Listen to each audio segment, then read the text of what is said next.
Hey friends, welcome back to the channel. My name is Tori if you're new here, and today I'm coming to you with another talking head video, I know. But in today's video, I wanted to lay out 15 crops that I absolutely love to grow, and I think they should be a staple in everyone's preparedness journey. If you enjoy gardening, this one is for you. I love the idea of growing our own food and preserving it. I've been working towards a self-sufficient pantry for a long time now, and I've learned a few things along the way, so I wanted to take you through some of my staple crops that I have been growing. When I thought of this list, I was thinking of space, which we garden on under an acre here. We have animals, we have a water source, and we grow some of our own medicine. So I consider us a backyard homestead, and I feel like this could be relatable for just about anyone. If you have no land, I suggest looking into grow bags or ways that you could grow in your community garden. There are so many ways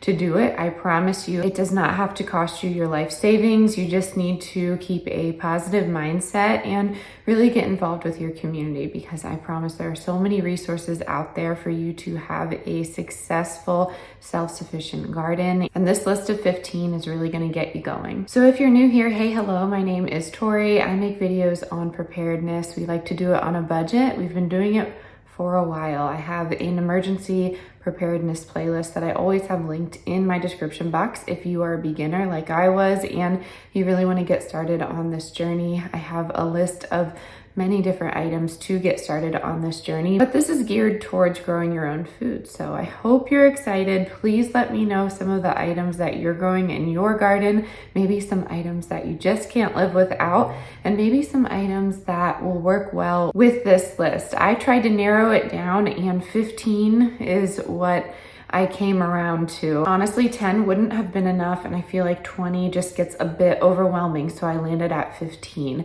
Coming in at number 1 is going to be potatoes. I know everyone says it is the poor man's crop, but welcome to the channel. We're gonna be the cheapest people you know. I love potatoes. There's so many things you can do with potatoes. I probably eat potatoes every single day. A lot of people are going to have commentary about dietary choices when I go through these foods, but keep those to yourself, because we eat what makes us feel good here on the channel, and I love a potato, so we're gonna go with it. Potatoes. I have my list here just so I can reference it. I will have it typed out in the description box for you in case you wanted to screenshot it and keep it in your preparedness journal like we've talked about before. So potatoes, why? They are high in calories, they're high in carbs, and they're easy to grow in most climates. I, without a doubt, always grow my potatoes in grow bags. I started doing that 3 years ago, and I just get a higher yield. And I've noticed that you can have several successions of potatoes. So I've actually had 3 last year, and I'm gearing up for a 3rd one here as well. So we shall see.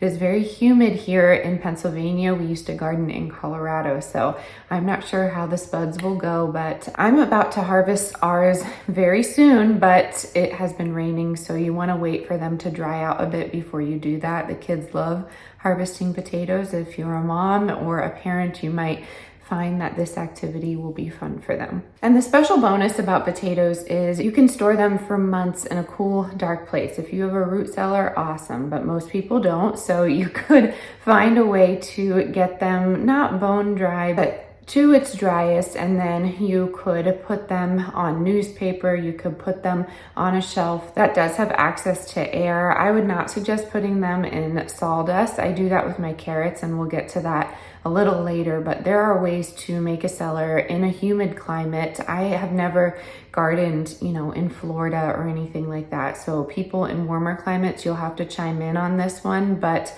let me know. Let me know how you store your potatoes. Let me know if this would be number 1 on your list, because we all know how much I love potatoes. Number 2 is going to be corn, and I know I'm going to get feedback immediately. Corn cannot grow in smaller locations, like under an acre. And I promise you, it is the smartest crop, in my opinion, if we are comparing wheat and corn and you're trying to grow some sort of grain. I have grown quinoa before, and I have grown amaranth. Never tried rice. I don't think that would work here, but never say never. Anyways, you can grow many grains, but corn I find to be a multi-use crop. And I think that's why I really enjoy it. We do the Three Sisters method. So we usually grow our corn, and then at the base of it, we are growing squash. And at the base of that, we are growing some sort of bean or pea to trellis up the corn. And that is something that I have been doing for years. And I just love the yield that you get. The shade from the corn really keeps those squash cool until they are ready to be harvested in the fall. So if you want, try that method out. It is called the Three Sisters method. I love corn. Why? Because it's high in calories, it's versatile, and you could use it fresh or dried, and you can preserve it very easily, and that's something that's very important to me. Another thing that I have used it for in the past are my chickens. So you could use it as an animal or person feed depending on what you feed your animals. I'm going to apologize now because we're only on number 2 of the list and I am out of breath. I am very pregnant and I'm trying my best to keep up with this. So I do apologize if you're new here and you're wondering why I'm always out of breath. Number 3 on the list is going to be sweet potatoes. Now, sweet potatoes are rather new to me. I've only been growing them for about 4 years, but I have learned that I can take sweet potatoes from a previous year and or sweet potatoes from the grocery store when they're on sale, preferably organic and non-GMO, but you know, you could try whatever you want. I like doing that because I can produce my own slips, and I find that I can produce more slips this way instead of going to the greenhouse and buying a slip or a start, which you can do that. It's just more cost effective to do the grocery store method. And I have shown that before. All you do is put that potato in some water, wait for those slips to grow out, and you can just continue to do that. Sweet potatoes grow really well here. I am so excited for our harvest, and again, they store well, so you want to make sure they're pretty dried out, and then you want to keep them cool and dark. I would love to find some sort of space on the property to create a root cellar, but right now we're probably going to use our garage, so stay tuned for that. I'd love to see some of your setups. Well, I guess I'd love to hear about some of your setups when it comes to storing crops over the winter, but I plan to grow enough potatoes to sustain our family of going to be 6, and I'm excited to see because sweet potatoes are one of my favorite foods to give the babies first, and I'm due in August, so I'm excited to see if our son loves sweet potatoes just as much as we do. And then another thing I did want to say about sweet potatoes, I personally don't like the flavor, but the greens themselves you can eat. So you can freeze dry them if you have that in your preservation pantry, or you could just eat them like a salad green, like a mustard green, if you will. So that's an option too. And then sweet potatoes are also very nutrient dense. They are drought tolerant and they're high in vitamin A. If you don't know the importance of vitamin A, please look into it. It's very important for our immune systems. And vitamin A is great to have in a food source instead of looking for a supplement to do that for you. Number 4 on the list is going to be beans. We make so many dishes with beans and they're so easy to grow. This is another crop where you can have several successions and they can be plentiful. Honestly, beans are fun. I love the tedious aspect of growing beans and harvesting them and preserving them. I know a lot of people find that annoying and time consuming, but I just think it's a fun thing to do with the kids. It keeps their hands busy. If you are interested in growing any crops, I suggest this one. I always love making a bean teepee trellis for the kids. I did this last year and the wind knocked it over, but this year I did some strong supports. So it's essentially just a teepee. I showed a video a few weeks back of me doing this, and then you put beans in the ground near the teepee and it trellises up. So right now we have butterfly pea flower in there. I know, not a bean, but we use that to dye things. It makes a really pretty like lilac dark purple color. And if you add an acidic element like lemon juice, it dyes it like pink, depending on which flower you have. So that's fun. But back to the beans, we love doing black beans and pinto beans. Beans are fun because you can also chaos garden with beans. And if you don't know what that is, it's also very fun if you have the time and you don't really care about a manicured landscape in your yard. But I went to Dollar Tree 2 years ago to see if this would work, and it did. I got a bag of popcorn and I got some sunflower seeds and I got pinto beans and great northern beans. I also got quinoa to see if it would work, and we did get some germination, but essentially my son just mixed that all in a container and he threw it in the grass, and we waited to see what would germinate, and we were shocked to see that some of them did. So it's really fun to chaos garden. If you have a little plot, I suggest doing that. But again, beans are great. If you want to get a bush variety, that's fun. But we love pole beans because you can trellis them in a variety of ways. We like to do the Florida weave method. So we just have 2 T-posts on either side, and then we take some jute and we string them between each T-post, and then we kind of weave the beans to get them started, and then they can go up. Honestly, sugar snap peas are a fun one to do, but they never really make it back into the house to preserve because my kids love them so much. So this year we did that for them, which I highly recommend always planting a snacking garden for yourself and your kids out there, because that's always fun to do when you're outside in the summer. But I digress. You can do any type of beans that you want. We love pinto beans, but it's really up to you. So dry beans, they're high in protein and fiber, and they're good for long-term food storage. You can pressure can them like I have done in a past video.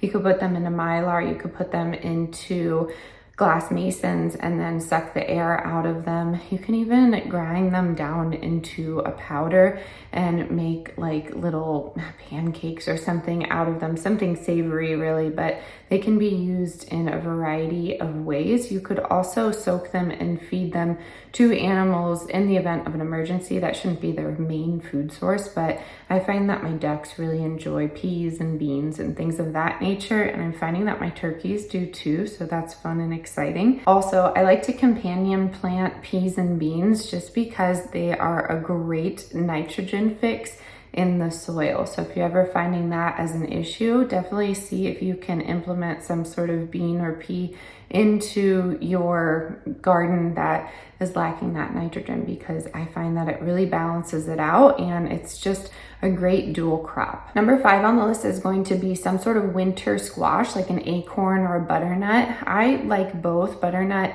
is easier for me just because I know a lot more recipes that involve a butternut squash, but it's totally up to you. I like to do winter squash, pumpkins, and things of that variety on larger trellises, just because I find that it's a better use of space. That's kind of the same way with the Three Sisters method. I'm never really just planting squash on their own. I always have some way for them to be involved with another crop and or lift it up. I find that that's really important for those squash, and they get a lot of air. The great thing about winter squash, it has a long shelf life. It's rich in calories, and it also is nutrient in vitamin A and C. The bonus is they're resistant to pests when properly cured, which is really awesome. You can keep them in the cellar. I suggest if you do have squash bugs, just to manually pick them off or suck them up with a shop vac. I just have found nothing that really helps with the squash bug situation, because that happens to me a lot. I have planted trap crops around them if I find them on sale. Right now I'm doing turnips and kale, but they still find their way to those viners. So you'll have to figure that out for wherever you are. We are in zone 6B, varying to 7, but it depends. If you didn't know, the zones have changed apparently. So you'll have to look into that once again, but winter squash is great. I'm gonna try and keep these a little on the brief side, but you know how I am. If you're new here, you will learn that I digress quite a bit. Number 6 on the list.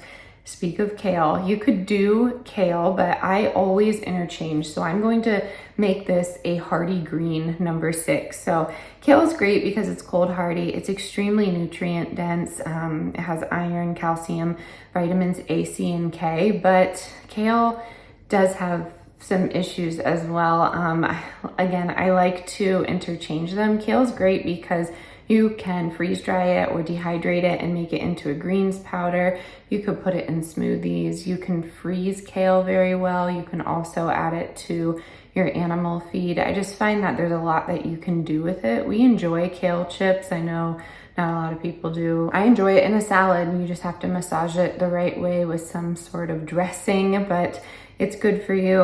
And I think it's important to have on this list. And the bonus is it keeps producing if it's harvested properly. And that's pretty much the same across the board when it comes to most greens, for me at least, but you know, it depends what you're growing. Number 7 on the list, if you can get it right, I forgot this year, it's gonna be garlic. It has medicinal properties. It's really great for illness. It's a flavor booster and it stores very well. And then it's a natural pest repellent. So if you want to border crop with garlic, that might be the way to go. I love taking the tops of garlic and making like a garlic scape pesto. That's really good too. So yes, it depends if you like the flavor. For instance, my husband doesn't like garlic. I think he'll take it if he were sick or something like that, but he doesn't like that strong flavor. And with me, I could eat like a whole clove of it just as is, but I've really been enjoying it this pregnancy as a pickled element. I love fermented honey garlic. I give it to the kids all the time when they're sick, and it really just clears them out, and it makes me feel better that we grew it on our own. So number 7, garlic, if you can remember to plant it. It's not a classic put in the ground right now, which it's June right now, so it's not something that I would do, but it depends where you are.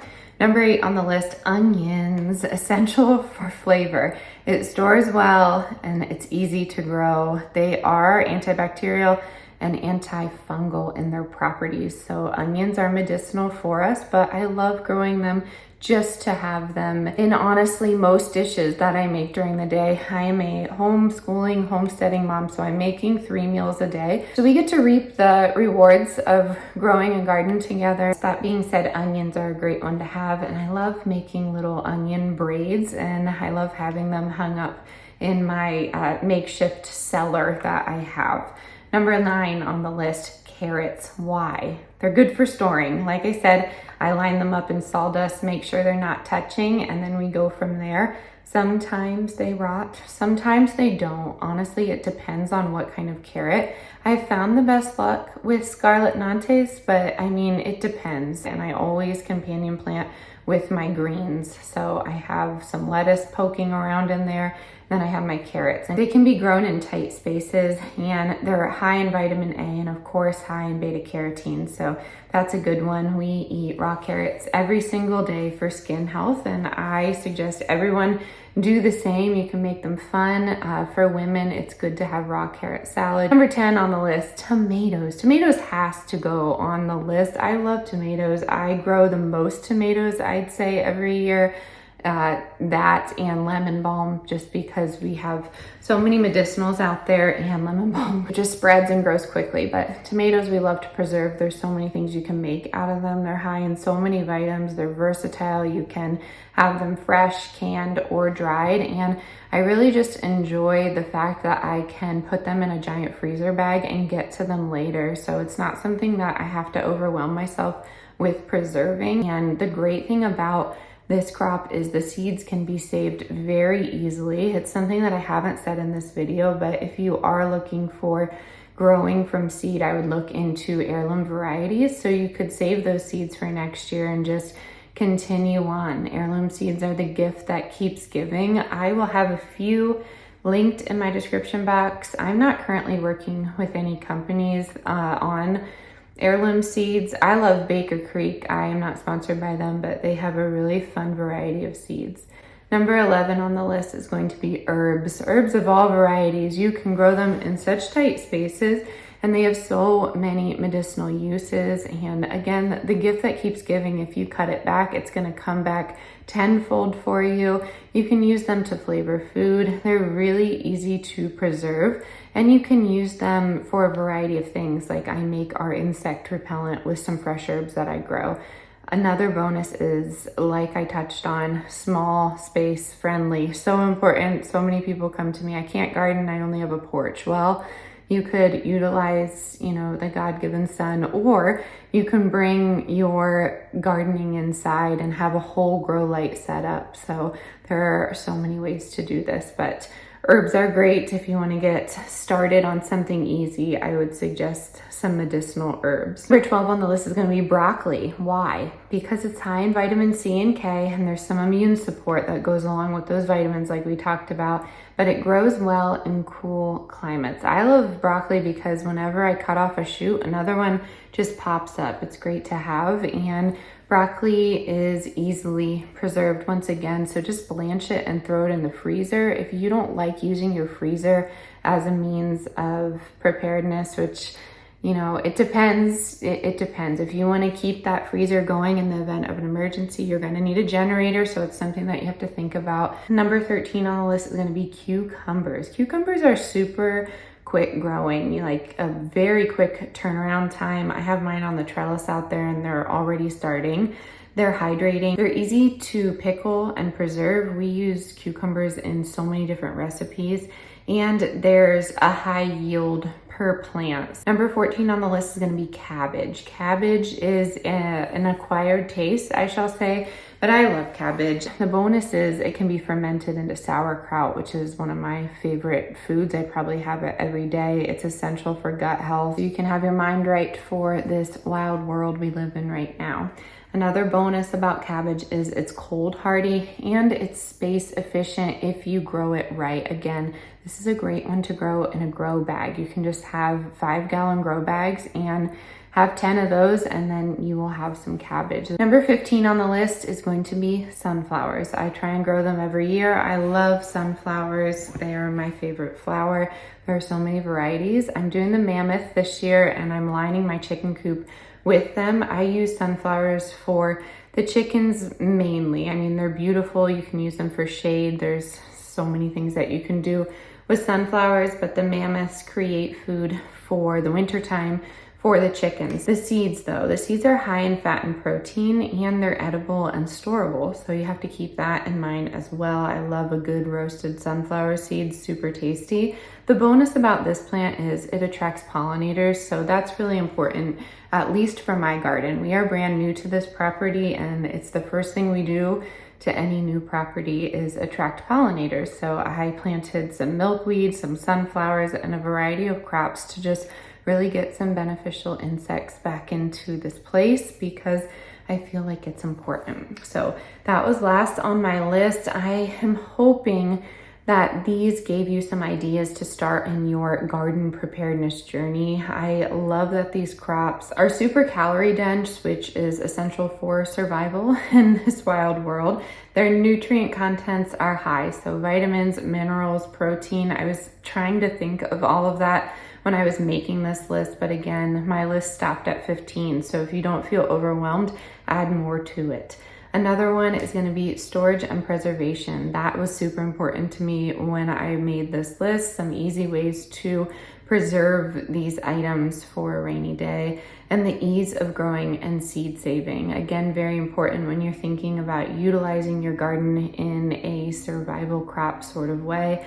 And a lot of these items are going to be resilient to pests. So something to keep in mind. We don't spray in our garden. That's something that you can do. I found a variety of ways to keep pests out of my garden, but if they get to my crops, I'm not going to let it ruin our lives. So just keep that in mind. You are going to have many successes and failures. I don't believe that anyone has truly mastered the skill of gardening. I think we're all really just winging it. I mean, I don't think we can, just because there's so many elements that may be affecting us. So I'm going to end my list here. Don't forget to drop down some of your favorite crops to grow and what you think may be essential for survival. As always, stay adventurous, stay creative. Don't forget to hit the subscribe button, and I'll see you next time. Bye, y'all.